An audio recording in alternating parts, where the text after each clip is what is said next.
우리 부자 거지 하다가 말았죠? 네. 그거 다 한 것 같은데. 아니요, 그거 그냥 그때 다른 개념을 했잖아요. 아무튼 오늘은요, 또 이제 거기 개념에서 좀 더 다른 개념으로 갈 거예요, 이제. 그러니까는 지난 시간에 했었던 거의 핵심은 뭐냐면 여기에 부자와 거지의 이야기에서 거지가 착했다 나빴다가 안 나오고요. 부자가 착했다 나빴다라고 하는 이야기도 안 나와요. 네. 그래서 이 부자가 다시 말하면 부자는 잘했기 때문에 복받았다라고 하는 개념이 이라고. 아니다. 그리고 또 가난한 사람이 잘못해서 가난한 것도 아니다. 그 개념을 했었죠. 근데 오늘은 거기에서 한 발자국 더 나가는 거예요. 자, 제가 이제 화면을 공유할게요. 이분 지금 하는 개념은요, 되게 재미있어요. 왜냐하면 뭐라고 할까요? 그냥 생각하는 것과는 다른 생각을 하게 되는 계기가 이제 여기에서 제가 이제 여러분들하고 나누고 싶은 거거든요. 일단은 지난 시간 했던 걸 함께 한 번만 더 하면 지금 여기에서 부자는 그의 행위가 어떻다라는 게 하나도 안 나왔고요. 가난한 사람 나사로도요. 그의 행위가 어떻다라는 게 하나도 나오지 않았어요. 중요한 것은 그들이 무엇을 했는가라는 거예요. 무엇을 했고 어디에 가치를 뒀는가라는 게 여기에 등장을 하는데 우리가 아까 봤을 때 바리새인들은 뭘 좋아한다고 했습니까? 누가복음 16장 14절에 뭘 한다 그래요? 돈을 좋아해. 네. 자, 돈을 좋아한다라고 했었잖아요. 그래서 그들에게 있어서 판단의 기준은 다 어디에 있었냐면 돈이 있으면 좋은 거고 돈이 없으면 나쁜 거고 돈이 있으면 축복받는 거고 다시 말하면 그 축복의 기준 판단의 모든 기준이요 돈이다 아니라요 자기가 생각하는 것이 판단의 기준이었던 거예요. 하나님의 기준이 그들에게는 필요가 없는 거예요. 제가 이제 그림을 하나 그려볼게요. 우리가 이제 동그라미 하나 딱 그리고요. 자, 법이라는 건요 여기 있는 걸까요? 여기 있는 걸까요? 바깥에요. 어떻게 생각하세요? 바깥에. 이니스님 바깥에. 투표해볼게요. 1번. 한 명은 바깥에. 에볼린 누님 어떻게 생각하세요? 법은 안에 있을까요? 밖에 있을까요? 안에. 나이키 수사님은요?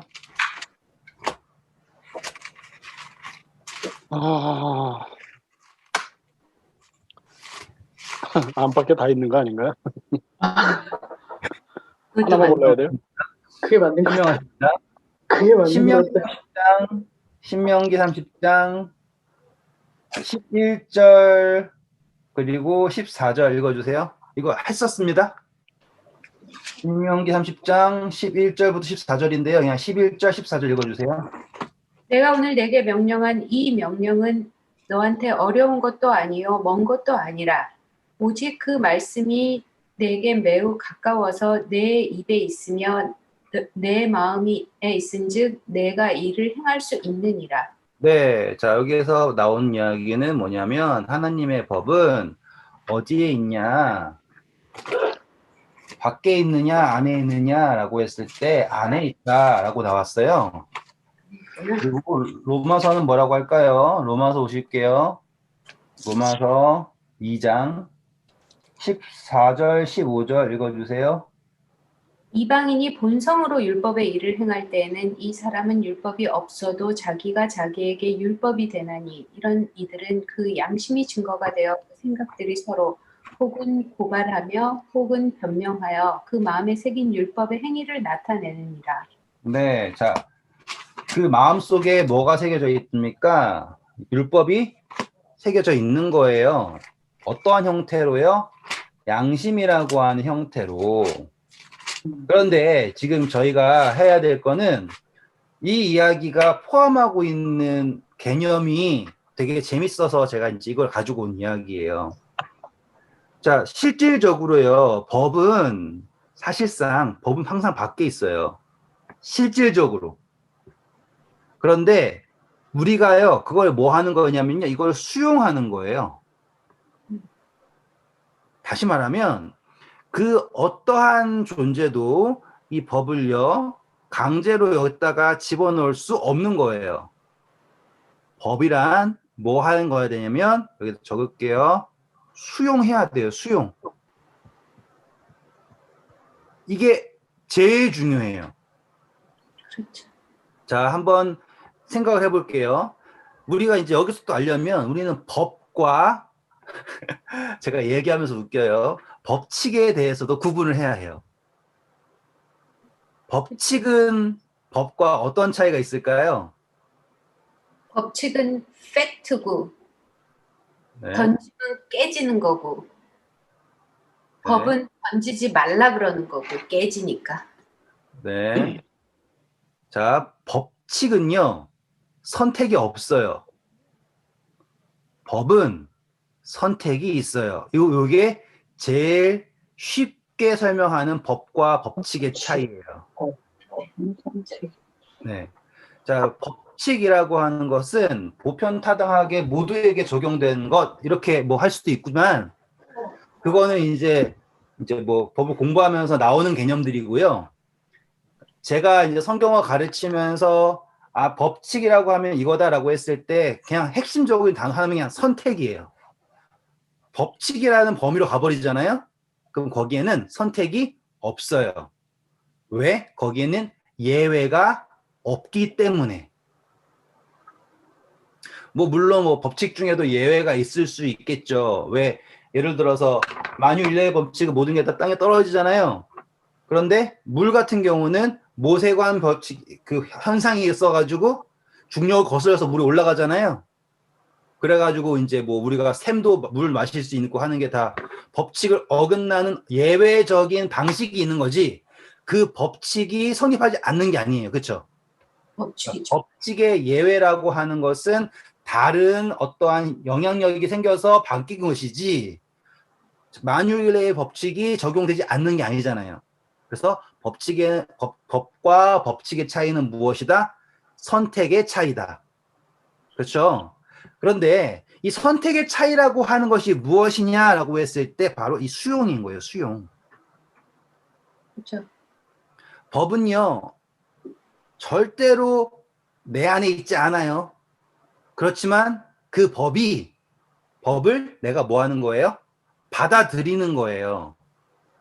여기까지 이해되시겠죠?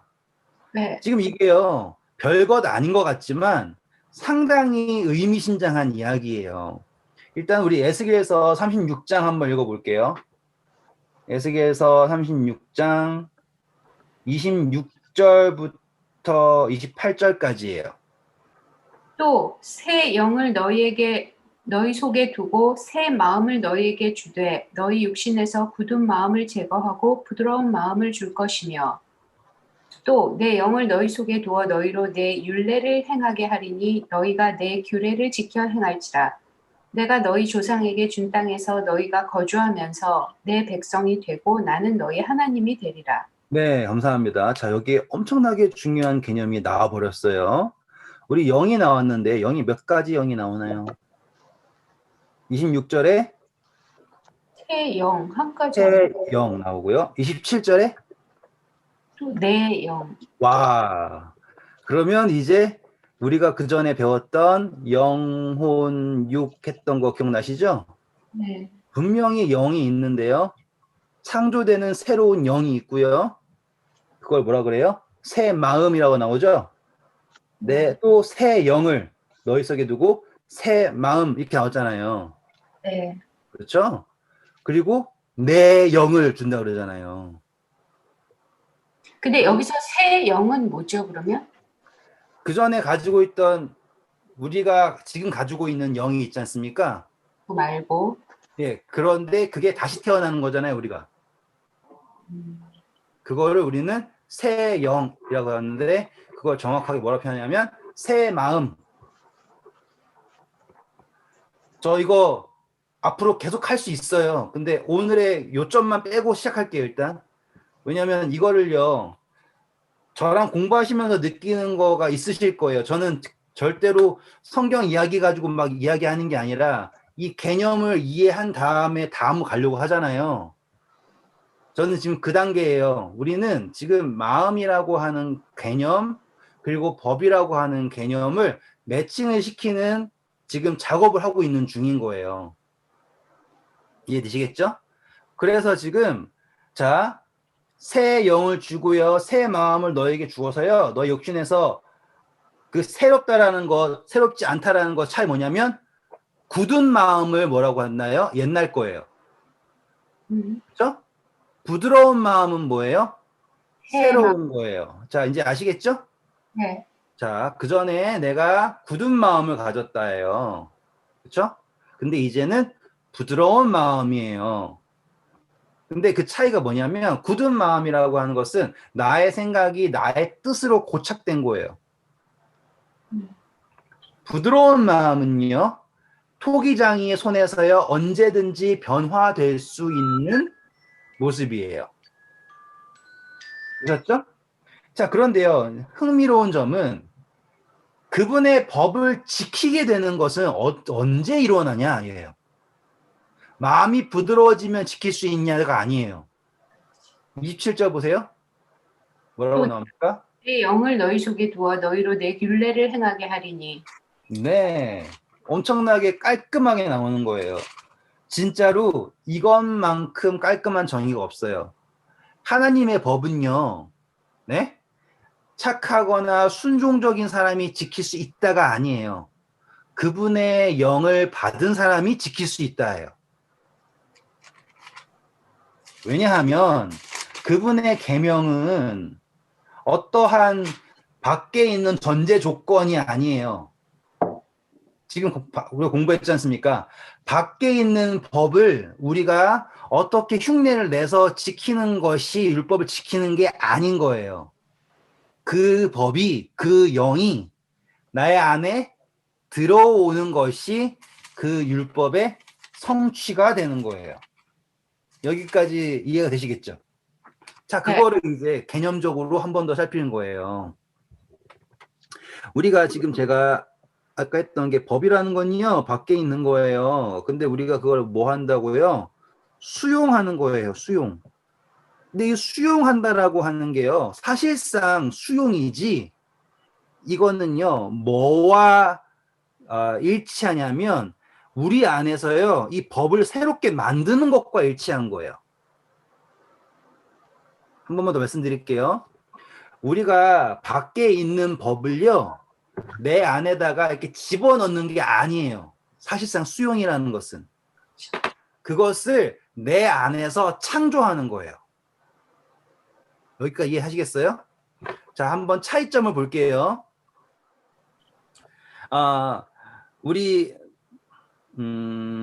딱 떠오른 예가 도둑질하지 말라라는 게 있어요. 도둑질하면은 안 돼요. 그런데 이게요, 나는 내 안에 도둑질을요 하고 싶어요. 엄청나게 하고 싶어요. 그런데 여기에 법에서 하지 말래요. 그래서 안 해요. 그렇죠? 자, 그러면 행위는 여기 있죠? 맞잖아요. 행위는 여기 있어요. 하지만 나는 지금 내 속에서는 뭘 하고 싶어요? 도둑질을 하고 싶죠. 그러면 내 안에는 도둑질을 하지 말라라고 하는 법이 있는 걸까요? 없는 걸까요? 그건 없는 거죠. 없는 거예요. 왜? 나는 지금 내 안에서는 하고 싶은 게 뭐예요? 도둑질이에요. 그런데 무엇 때문에? 외부에서 오는 어떠한 조건 때문에 내가 이걸 행위를 안 할 뿐이에요. 지금 이게 어떤 의미인지 아시겠죠? 그렇다라는 것은 지금 나는 법을 지키는 게 아니에요. 그쵸? 네. 그리고 그 법은 나에게 있지 않아요. 맞죠? 예. 지금 요 뉘앙스를 이해하시면 예수님이 지금 계속 우리한테 말씀하시는 그 법의 개념이 뭔 줄을 아시는 거예요. 남을 욕하면은 그건 살인했다라고 하는 거, 그 정도까지 갔다라는 게 핵심이 뭐냐? 너 그 정도까지 잘해라. 이 정도가, 그러니까 너는 예를 들어서 속으로도 욕하면 안 돼. 속으로라도 하면 안 돼. 이런 개념이 아닌 거예요. 그 법이 내 안에서 먼저 창조가 돼야 돼요. 한번 잘 생각해 보세요. 도둑질하지 말라라고 하는 그 법이 뭐 해야 된다? 내 안에서 창조가 되는 거예요. 이 말은 나는 어떠한 외부의 조건에 굴종하지 않는다예요. 이해되셨죠? 굴종이라는 건 뭐예요? 나는 하기 싫은데 내가 그냥 거기에 어쩔 수 없이 하는 거를 굴종이에요. 자, 굴종은요, 제가 아까 말씀드렸죠. 법칙과 법에는요, 어떠한 차이가 있냐면 선택이라는 차이가 있어요. 그런데 그렇다면 선택이 있다면 법은 뭐의 상징이냐면 자유의 상징이에요. 한 번 더 말씀드릴게요.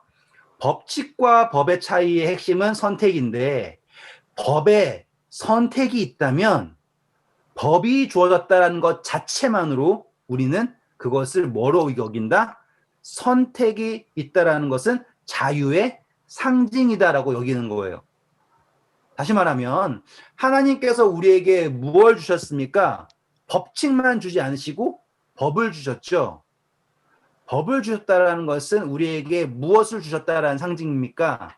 자유를 주셨다라는 상징이에요. 그런데 그 법에 뭘 달아버렸냐? 조건을 달았다. 그래서 말 안 들으면 너 죽어. 말 안 들으면 내가 너 때린다. 라고 했어요. 그러면 자유가 아니죠. 여기까지 오셨나요? 자유가 아닌 거예요. 왜? 선택지는 2를 줬지만 2에는 뭐밖에 없어요? 매밖에 없어요. 그러면 선택지가 있는 거예요? 없는 거예요? 없어요. 맞아요. 맞죠? 지금 이 상태가 우리가 인지하고 있는 법의 상태인 거예요. 선택지가 없는 거예요. 그러니까 하나님께서 우리에게 자유를 주셔가지고요. 이것도 할 수 있고 저것도 할 수 있게 해주셨어요. 그런데 사실상 선택지는 안 준 거죠. 왜? 너가 이걸 먹는 날에는 정령 죽으리라. 말 잘 들으면 사는 거고 말 안 들으면 죽는 거야. 총 갖다 대고서는 막 뭐라 그러면은 말 들을 수밖에 없죠. 왜? 살아야 되니까. 그 선택은 우리를 뭐라고 한다고요? 굴종하는 거예요. 굴종. 여기까지 오셨죠? 그러면 하나님께서 주신 법은 우리를 굴종하게 하는 법인가? 이건 아니라고 얘기해야 되잖아요. 네. 그런데 실질적으로 우리가 전하고 그리고 생각해왔던 법은 굴종해야 하는 법이에요. 마치 우리를 복종시키기 위해서 법을 준 것처럼. 근데 그 개념은요, 지극히 인간적인 개념이죠. 인간의 국왕들이 백성을 지배하기 위해서 법을 줬다라고 하는 개념에서 온 거란 말이에요. 근데 성경은 그게 아닌 거예요. 절대로 그게 아닌 거예요.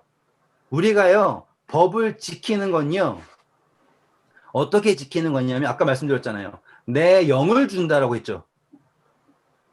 그 영을 받았을 때 그거를 지킬 수 있게 되는 게 성경이 말하는 거예요. 다시 말하면 우리는 이 법이라고 하는 것을 수용하는 게 아니라요. 누구를 수용하는 거냐면 성령님이라고 하는 그분의 영을 수용하는 거예요. 여기까지 이해가 되시겠습니까? 네. 너무 어렵지 않죠? 네. 네. 그런데요, 이 영을 수용하잖아요. 그러면 우리 안에서요, 뭐가 이루어지냐면 하나님의 뜻이 담겨 있는 게 법이죠. 네. 그 뜻이 하나님의 자아가 성령이잖아요. 그렇죠? 그게 우리한테 오잖아요. 그러면 그 뜻이 우리에게도 창조가 되겠죠? 네. 그래서 내 안에 뭐가 생기는 거예요? 그분의 법이 생기는 거예요. 이제 차이점이 이해되셨죠? 네. 자, 그래서 그분의 법이 차였을 때 나는 그 법을요, 굴종해서 지키는 게 아니에요. 완전히 자유롭게 지키는 거죠. 맞죠? 그렇죠. 이해되셨죠? 왜? 그 법을 지키는 것 자체가 나의 자유가 된 거예요. 네. 이해되죠? 자, 우리가 자유 생각했을 때 자유를 뭐라고 생각해요? 나의 뜻대로 행할 수 있는 걸 자유라고 생각하잖아요. 맞잖아요. 내 멋대로 하는 걸 자유라고 해요. 그런데 그 자유라는 걸 억압하는 걸 뭘로 생각했어요? 법이라고 생각했어요. 나의 자유는 이런데 법은 이걸 하래. 그래서 나는 내 자유를 꺾고 법이 말하는 거를 하는 거야. 왜? 안 하면 감옥 가니까. 이게 인간 세계의 개념이라고요. 그래서 어떻게 됐든 간에 법이 이거 하라 그러잖아? 그럼 너 마음속에 생각해. 이거 나쁜 거야. 하면 안 돼. 너가 생각하고 있는 그 자아의 진행 방향을 꺾어내. 억눌러. 참아야 해. 이게 인간의 방식이고요. 성경이 말하는 방식은요. 법은 자유의 상징이에요. 이해되셨죠? 그런데 그 법이라고 하는 게 규정하는 것이 어떠한 행위를 규정하는 게 아니에요, 지금. 하나님의 법은요. 하나님의 법은 뭘 규정하는 거냐면 그분의 뜻을 나타내는 거예요. 자, 창조주에게 있어서 가장 큰 목적은 무엇이냐면 피조물이 누구를 이해하는 거예요? 창조주를 이해하는 거예요. 그런데 핵심은 뭐예요? 창조주 전체를 이해하는 거예요? 아니면 그분의 뜻을 이해하는 거예요? 뜻을 이해하는 거예요. 창조주의 핵심은 뭐냐면, 창조주의 목적은 뭐냐면, 창조주와 피조물이 다시 말하면 공명할 수 있는가가 그분에 있어서 최종 목적지란 말이에요. 이해되시죠? 절대로 피조물은 창조주가 될 수 없어요. 그렇기 때문에 창조주가 할 수 있는 가장 최종 목적지는 창조주의 마음을 피조물이 공감하는 거예요. 맞죠? 창조주는 이미 하고 있어요. 그런데 피조물이 창조주의 마음을 공감하는 거는요, 창조주가 도달할 수 있는 최고의 고리예요. 여기까지 이해되셨죠? 그래서 창조주가 여기서 법을 말한다고 하지만 피조물이 자유가 있고 의사를 가지고 있을 때 그러니까 창조주의 의사랑 피조물의 의사가 충돌이 된다라고 하는 건요. 창조주의 입장에서는 피조물이 잘못되었다라고 하지 않는 거예요. 이해되시겠습니까? 왜냐하면 그것 자체는 당연한 거예요. 왜? 창조주가 피조물에게 뭘 줬으니까. 자유의지. 그렇죠. 그렇기 때문에 창조주는 피조물을 뭐 해야 돼요? 가르치고, 다시 말해 우리가 애 키울 때 똑같잖아요. 애 키울 때 애가 자유의지가 있어요. 우리가 그걸 억누르고서는 가르치면은 나중에 사춘기 때 어떻게 돼버려요? 그냥 가버리잖아요. 아예 못하게 먹고 살 수는 없는 거잖아요. 그런데 이 아이가 스스로 부모의 의지를 배우고 선택할 수 있도록 하는 게 부모가 자식에게 할 수 있는 최선이지 않습니까? 똑같은 거예요. 다시 말하면 하나님은요, 우리가 다른 생각을 가지고 있다라는 거에 대해서요, 절대로 죄라고 여기지 않으신다예요. 왜? 우리에게 있어서의 죄는 결과지만 창조주이신 하나님의 입장에서의 죄는 과정인 거예요. 이해되시겠죠? 한 번 더 해드릴게요. 우리는 죄를 뭘로 보지만 결과로 보지만 창조주는 죄를 결과가 아닌 과정으로 보실 수 있습니다. 그래서 그분은 우리에게 무엇을 요구하시냐면 이 수용. 이거를 요청하시는 거예요. 그래서 뭘 받으라 그래요? 성령을 받아라라고 얘기하시는 이유가 거기에 모든 것에 해결점이 있는 거예요. 왜? 성령을 받는 순간 내 안에 뭐가 창조가 되니까? 법이 창조가 되니까. 자, 그렇게 됐을 때 내 영, 새 영, 부드러운 마음, 그리고 하나님의 영이 함께 있는 거예요. 맞죠? 그렇게 되었을 때 한 번 더 볼게요. 에스겔 36장 26절부터 제가 다시 읽을게요. 또 새 영을 너희 속에 두고 새 마음을 너희에게 주되 너희 육신에서 굳은 마음을 제하여 버리고 부드러운 마음을 줄 것이며 또 내 영을 너희 속에 두어서 너희로 내 율례를 행하게 하리니 너희가 내 규례를 지켜 행할지라. 내가 너희 조상들에게 준 땅에서 너희가 거주하면서 뭐가 된다고 합니까? 내 백성. 내 백성이 되고 나는 너희의 하나님이 되리라. 자, 여기서 우리가 인지할 수 있는 이제 최대치가 등장해요. 그게 뭐냐면 백성은 누구인가? 제가 전에 말씀드린 기억나세요? 미국 사람은요, 미국 법에 예속이 돼요. 그렇죠? 그래서 미국 사람은요, 미국 법 안에서 자유를 가져요. 다시 말하면 미국의 법에 순종할지 그렇지 않을지에 대한 선택의 자유를 가져요. 그게 법의 범위예요. 결국에 하나님의 법이라고 하는 것은 밖에 있는 어떠한 일련의 조항이 아니에요. 그쵸? 하나님의 법이라는 것은 일련의 조항에 대해서 한다, 안 한다가 아니라고요. 예를 들어서 도둑질하지 말라라고 하는 거요. 미국에도 법이 있겠죠? 한국에도 법이 있어요. 전 도둑질 안 해요. 그래서 미국 사람인가요? 이게 아니잖아요. 어떠한 행위 하나가 그 법을 범하지 않았다라고 하는 것이 나를 그 나라의 구성 요소로 삼지 않는다 이 말이잖아요. 여기서 핵심은 뭐냐면 행함으로 말미암는 의의 맹점이 뭐냐? 내가 법의 요구를 한다. 그렇기에 나는 구원받는다라고 접근한다고요. 근데 그게 전혀 아닌 거예요. 왜?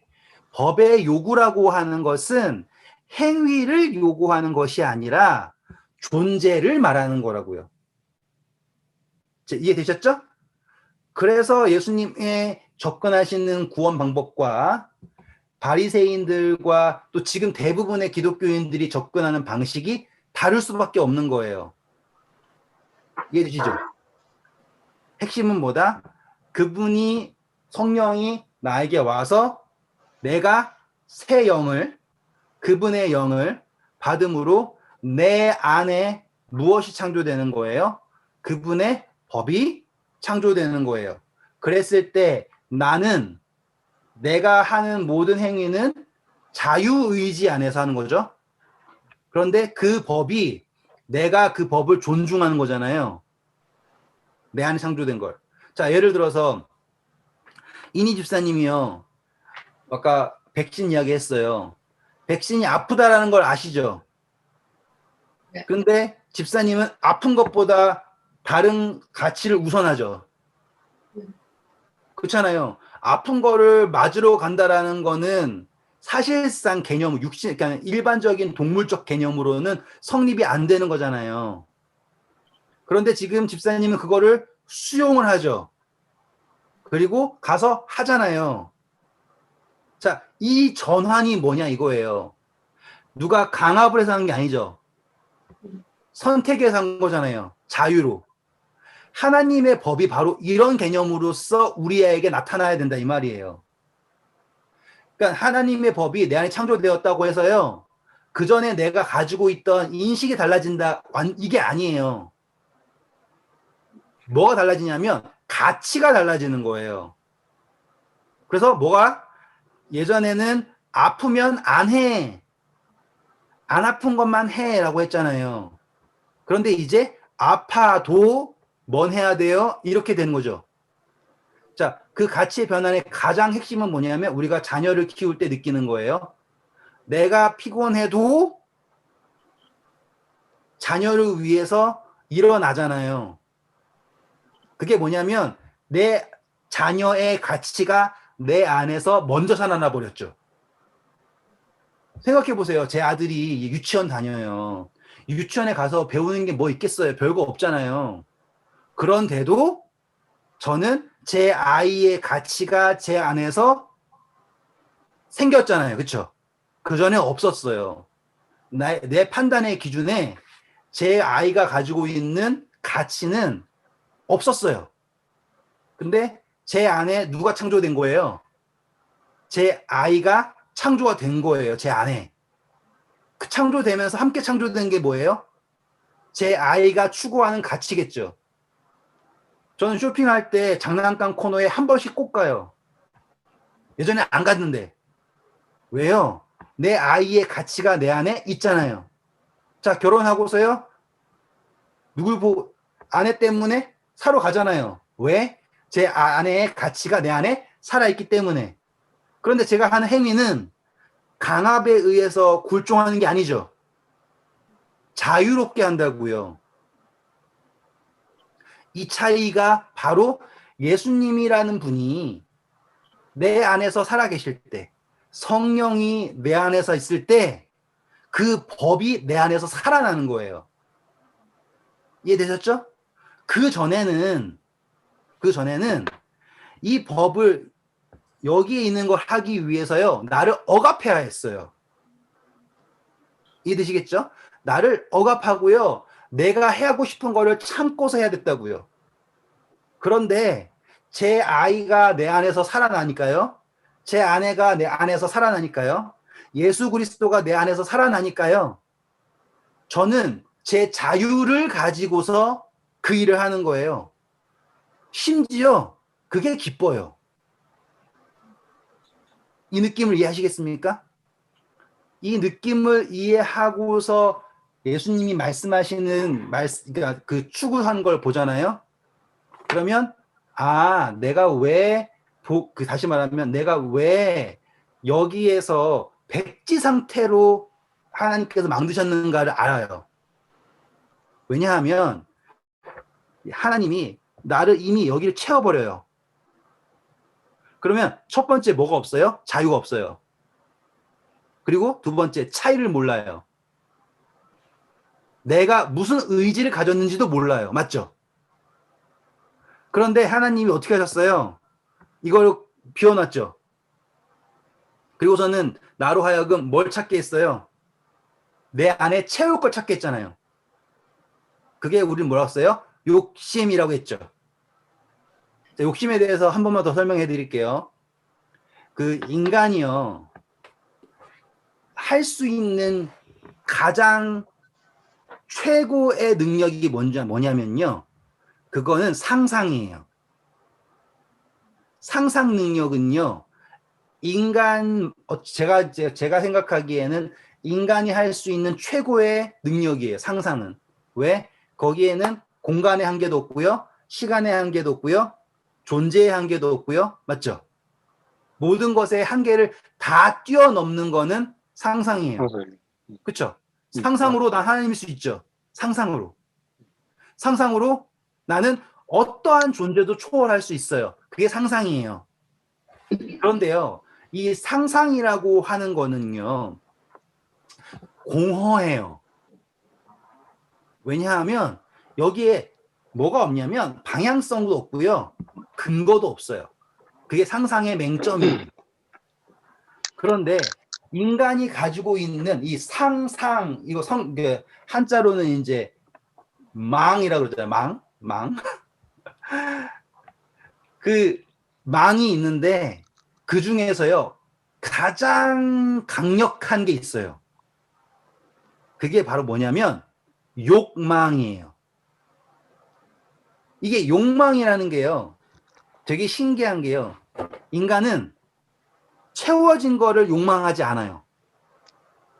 맞죠? 제가 그때 욕심하며 설명했잖아요. 내가 지금 이미 가지고 있는 거는 욕망하지 않아요. 욕망은 내가 없는 거죠. 그런데 없는 거를요, 상상하는 거잖아요. 맞지 않습니까? 만약에 내가 욕망을 하는데 상상하고 있다, 없다면 욕망할 수 없어요.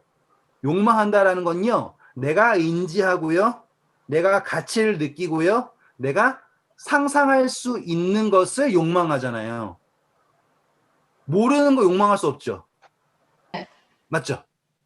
그러니까 다시 말하면 뭐냐면, 이 상상의 범위는 내 자아가 생각하고자 하는 대로 하는 거예요. 마음대로. 그러니까 이거는 사실상 허무해요. 방향성 자체가. 그런데 욕망이라는 건요, 신기하게도 상상이지만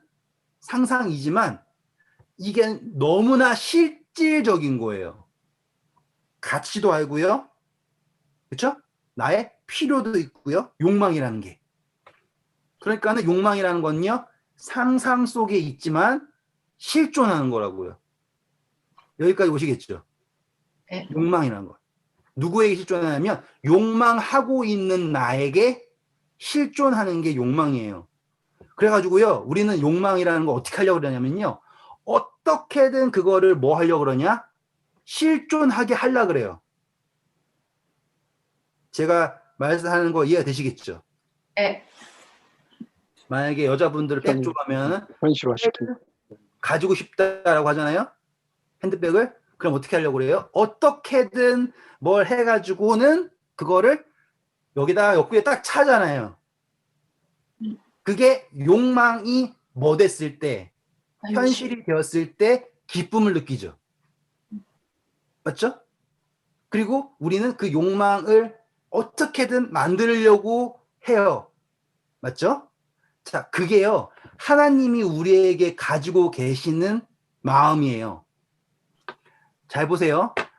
사실 하나님의 입장에서 제일 허무한 존재는, 하나님은 존재라고 했죠, 우리가? 근데 피조물은 사실상 존재하는 게 아니지만 하나님이 존재한다고 믿어주시는 거죠. 그런데 그 존재가요, 어떻게 실체가 됐냐, 그걸 가장 잘 설명한 게 제가 말하는 거예요. 욕망이에요. 욕망. 욕망하는 건 뭐예요? 실존하지 않지만 내가 정말 있었으면 좋겠어요. 이거는 꼭 있어야 해요. 그냥 있어도 되고 없어도 되는 게 아니잖아요. 무조건 이해해야 해요. 그 정도로 있는 거예요. 우리가 그분에게. 그렇기 때문에 그분은 어떻게 하려고 해요? 우리를 어떻게 해서든 실존하게 하고 싶겠죠. 욕망의 범위니까. 같은 거예요. 아까 우리가 여기 그림 그렸죠? 여기에. 자, 법이라고 하는 건요, 우리 안에 있지 않아요. 나에게 백지예요. 그런데 우리 안에 뭘 주셨냐면 이걸 둔 거예요. 이거를 가질 수 있게. 그래서 하나님은요, 우리 안에서 어떻게 존재하고 싶으시냐면, 내가 하나님이 너무 절실한 거예요. 하나님이 나에게 꼭 있어야만 하는 거예요. 그러면 하나님이 내가 하나님이 절실하죠?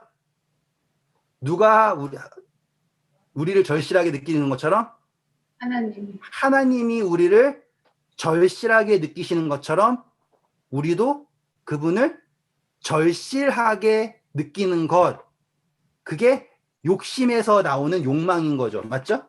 자, 그러면 다시 누가복음 와볼게요.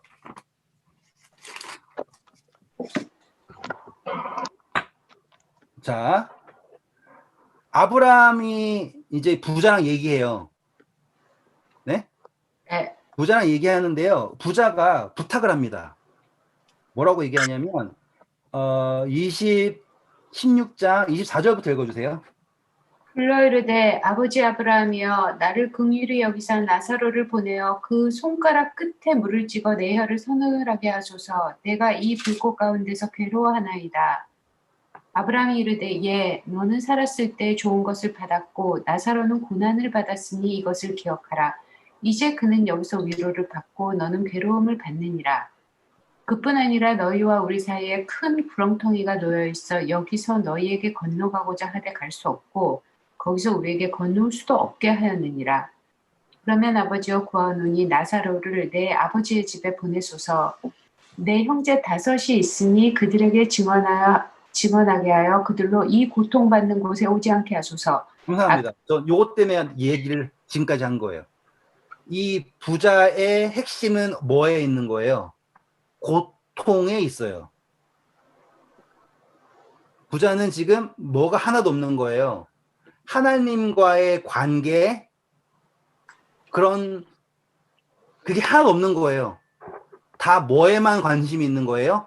현상에만 관심이 있는 거예요. 외부적인.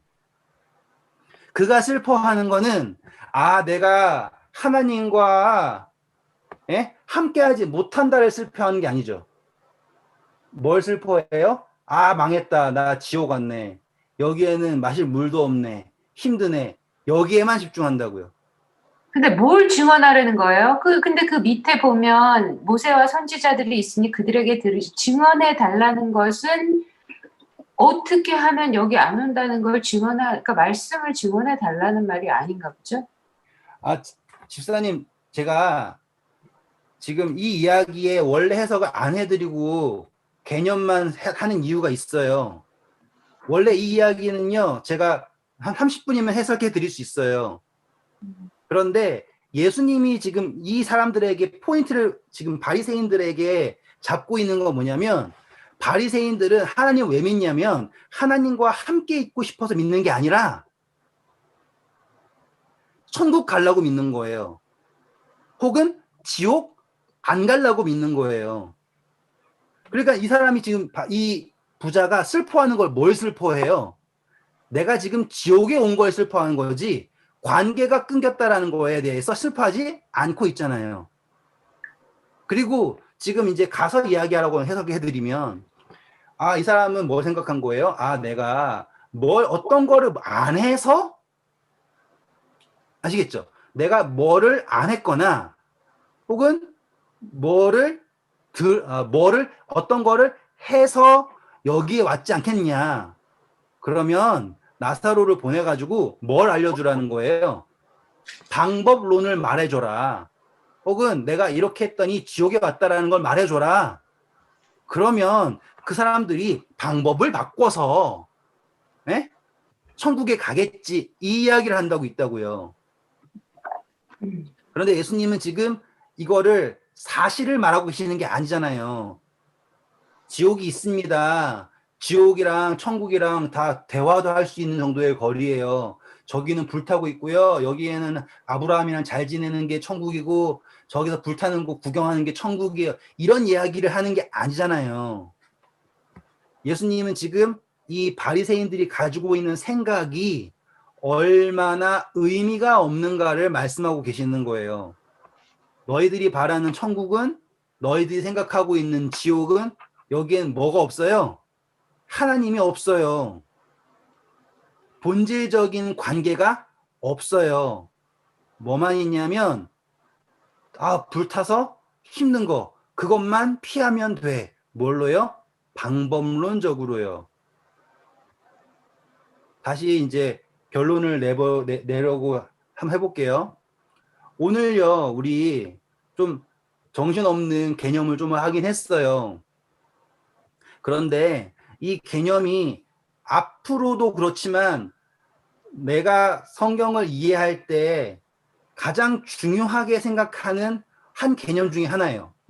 제가 하나님이라고 하는 분은 나에게 자유를 주셨어요. 자유를 주셨는데 그것은 나의 존재의 근거예요. 자유라고 하는 것 자체가.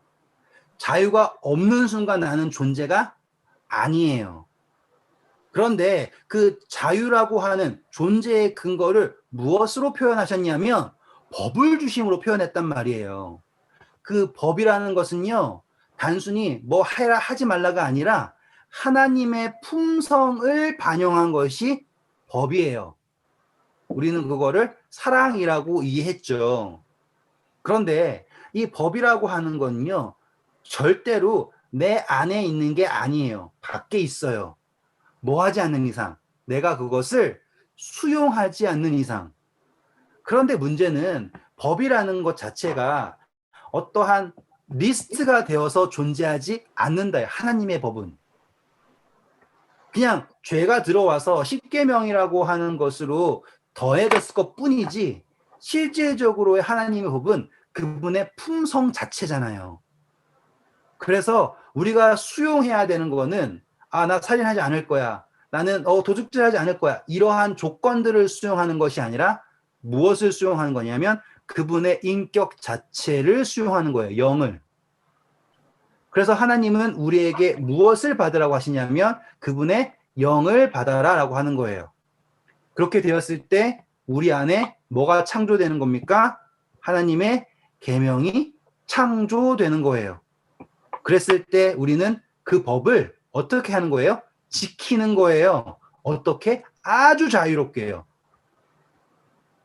그리고 그 법을 가졌음으로 인해서 우리는 그분의 백성이 됨이 증명이 되는 거죠. 그리고 그분의 영을 가짐으로써 그분의 자녀가 됨을 나타내는 거예요. 결국 법을 나는 싫은데 억지로 지켜서 백성이 되는 거가 아닌 거예요. 맞죠? 아브라함의 족보에서 태어났으니까 그분의 백성이 아닌 거예요. 맞죠? 그분의 백성이 된다는 건 뭐예요? 새 영을 받아야 돼요. 거듭나고요. 누구의 백성으로요? 하나님의 백성으로. 그리고 그분의 영을 받아야지 그분의 백성, 그분의 자녀.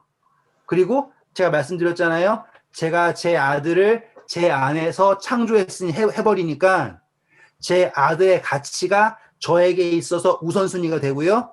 나는 그 가치를 자유의지로 지켜요. 싫어도, 귀찮아도, 힘들어도 저는 그거를 지켜요. 그리고 그거를 뭐예요? 기뻐해요. 똑같이 그분의 영이 내 안에 창조되었을 때 나는 그분의 계명을 자유롭게 지켜요. 맞죠? 그리고 나는 그분의 영과 반대되는 일을 할 수가 없게 됐어요. 마치 제가 제 아들이 하고 싶은 것과 반대되는 거를 할 수가 없게 된 것처럼요. 이해되시죠? 제 아들을 방망이로 때리는 걸 못하게 됐어요. 방망이를 때릴 수 없다가 아니잖아요. 그거를 못하게 됐어요. 왜? 사랑하니까. 못되는 거 아니고요. 안 하고 싶어지는 거. 그렇죠. 안 하고 싶어지는 게 그러니까 저는 죽어도 안 할 거예요. 그러니까 못하게 된 게 아니에요. 그러니까 내 능력 자체가 사라진 게 아니라고요. 그죠? 그러니까 안 하고 싶. 안 하는 거죠. 그런데 그 안 하는 정도가 아예 없어진 정도가 되는 거예요. 그분은 우리를 미워하는 게요. 없어진 정도가 되는 거라고요. 그때 했던 거 기억나시죠?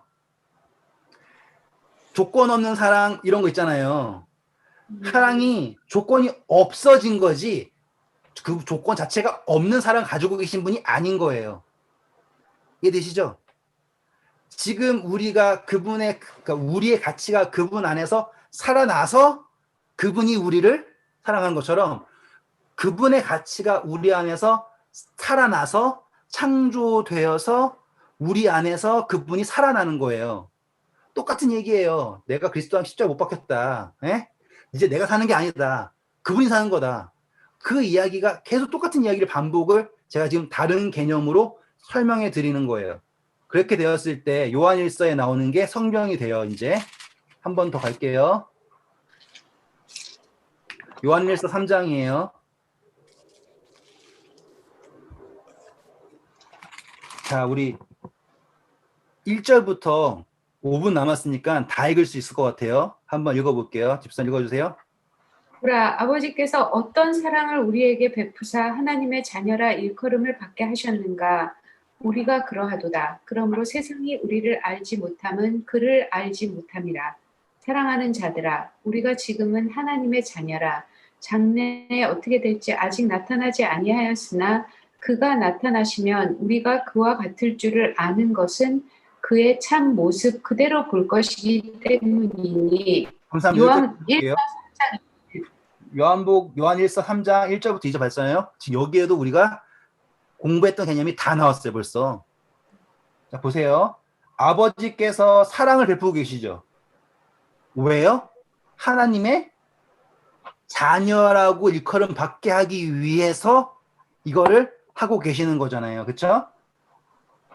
그래가지고 보세요. 우리가 그러하도다. 그러므로 세상이 뭐 한대요? 우리를 알지 못함은 오, 세상이 우리를 알지 못함은 누구를 알지 못하기 때문이다? 하나님을 하나님. 알지 못하기 때문이다라고 접근을 했어요. 지금요, 이거는 우리가 아까 공부했던 거랑 똑같아요. 우리가 그분의 자녀다라고 하는 거는 그분이 이제 사랑을 어떻게 해가지고 막 했단 말이에요. 좋아요. 그런데 우리가 그분의 자녀 어떻게 돼요? 수용이잖아요. 수용. 수용해서 내 안에 창조되었잖아요. 그렇죠? 근데 이거를요, 겉모습으로 밖으로 해서 알 수 있어요, 없어요? 절대로 모르는 거예요. 왜? 이 안다라고 하는 거는 뭐예요? 내 안에 그분이 창조되었다라는 거란 말이에요. 그분 안에 우리가 창조되었으므로 된 것처럼. 이해되셨죠? 그래서 우리가 요한복음에도요, 나를 알면은 누구를 안 거다? 하나님을 아버지를 안 거다. 나를 미워하면 누구도 미워한 거다? 아버지를 미워하는 거다. 이 개념이 나왔지 않습니까? 자, 2절 보세요. 사랑하는 자들아, 우리가 지금은 누구다? 하나님의 자녀. 네. 이해되시죠? 그분의 마음, 그분의 성령 창조되었을 때 새 영, 내 영, 그러면 뭐다? 그분의 백성, 그분의 자녀. 자, 그런데 보세요. 장래에 어떻게 될지는 아직 나타나지 않았다라고 나오죠. 네. 지금 상태는 뭐예요? 하나님의 자녀예요. 맞죠? 하지만 아직 나타나지 않은 상태. 요 이해되시겠습니까? 우리는 그분의 영으로 이미 하나님의 자녀예요. 그분의 사랑으로 자녀예요. 그런데 아직 뭐가 아니에요? 나타나지 않은 상태예요. 그렇죠? 그런데 그 다음 보세요. 그가 나타나시면 우리가 그와 같을 줄을 아는 것은. 자, 왜 아직 안 나타난 상태예요? 누가 나타나셔야 되니까? 하나님. 예수님이. 이거는요, 두 가지 해석될 수 있어요. 예수님이 재림하실 때, 제일 중요한 표현으로는 예수님이 재림하실 때. 두 번째로는요, 내 안에서요, 온전히 그리스도가 나타나실 때. 이렇게 두 가지로 해석될 수 있어요. 우리가 그와 같은 줄을 아는 것은 그의 참모습 그대로 볼 것이기 때문이니. 자, 우리 기억나세요? 고린도전서 13장에 12절 보면 뭐라 그래요? 우리가 지금은 거울을 바라보는 것 같이 희미하게 보나. 기억나세요? 네. 네. 때가 되면 우리가 얼굴과 얼굴을 대면하여 본다라고 했던 거. 지금 그 이야기가 똑같은 게 여기 있는 거예요. 왜? 그 전에는 내가 법이 밖에 있는 거예요. 그래가지고요, 이래야 되는 것 같아요, 저래야 되는 것 같아요, 잘 몰라요. 그냥 그래야 되는 것처럼 생각을 한다고요. 밖에 있으니까. 그리고 내가 생각하는 하나님이 하나님인 것처럼 생각을 해요. 밖에 있으니까. 그쵸? 그래, 거울 보는 거예요, 희미하게. 지금처럼 좋은 거울이 아니잖아요, 그때는. 근데 지금 이제 뭐예요? 내 안에 누가 들어오셨어요? 성령이 오셨죠? 그랬을 때 나중에는 어떤 걸 깨달아요? 그분이 내 안에 살아계시면 내가 하나님과 예수님과 얼굴과 얼굴을 대면하는 것처럼 깨닫게 된다 이거예요. 지금은 나타나지 않지만. 오셨죠? 네. 자, 3절 보세요. 주를 향하여 이 소망을 가진 자마다 그의 깨끗하심과 같이 자기를 깨끗하게 하느니라. 네, 이제 이해되시죠? 이게 네. 내 안에서 딱 가지면 나는 이제 내 방향성이 어디로 가는 거예요? 성령님의 방향성으로 가는 거예요. 그거를 뭐라고 표현합니까? 거기서는 소망이라고 표현한다고요. 그래서 이 소망이 뭐예요? 주를 향한 소망 가진 자마다 예수님이라고 하는 분, 그분의 마음이 성령이 왔잖아요. 그래서 그의 깨끗하신 것과 같이 나도 뭐 하길 원하게 되는 거예요? 깨끗하게 하긴 것을 원하게 되는 거예요. 아시죠? 내 속은 썩어 문드러졌는데 착한 척 하는 게 아닌 거예요. 엄청나게 힘들게 하는 게 아닌 거예요. 자연스럽게 하는 거라고요. 자, 그리고선 점프를 할게요. 시간이 다 지나서요. 마지막만 할게요. 8절, 9절만 읽어주세요. 죄를 짓는 자는 마귀에 속하나니 마귀는 처음부터 범죄함이라. 하나님의 아들이 나타나신 것은 마귀의 일을 멸하려 하심이라. 하나님께 나타난 자마다 죄를 짓지 아니하나니 이는 하나님의 씨가 그의 속에 거하며 그도 범죄하지 못하는 것은 하나님께로부터 났습니다. 네, 자, 우리가 이걸 저번에 했었을 때는 뭘로 설명했냐면 샘물로 설명했었어요. 그쵸? 네. 그래가지고 샘물이 있어가지고 부정해지지 않는다라고 했었어요. 근데 이제는 한 개념이 더 들어온 거예요. 자, 우리는 누구로부터 태어났어요? 하나님으로부터 태어났죠. 네.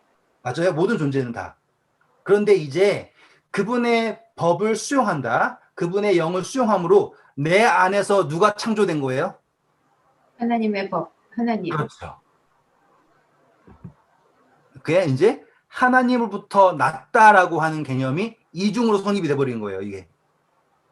아시겠죠? 우리의 네. 존재가 하나님으로 났잖아요. 근데 내 안에서 누가 창조됐으니까 이제. 하나님이 창조됐으니까. 성령님이 오셨으니까. 그러면 더 이상 죄라고 하는 개념이 우리를 휘두를 수 없게 되겠죠. 죄의 핵심은 뭐예요? 우리 피조물의 의지가 하나님의 의지가 다르다. 절대로 이거는 될 수가 없다. 이게 사단의 주장이잖아요. 네. 처음부터 하나님 범죄했다는 거예요. 처음부터 하나님 의지랑 다르다 이거잖아요. 맞죠? 그게 그 말이구나. 처음부터 범죄함이라 이 말이. 네.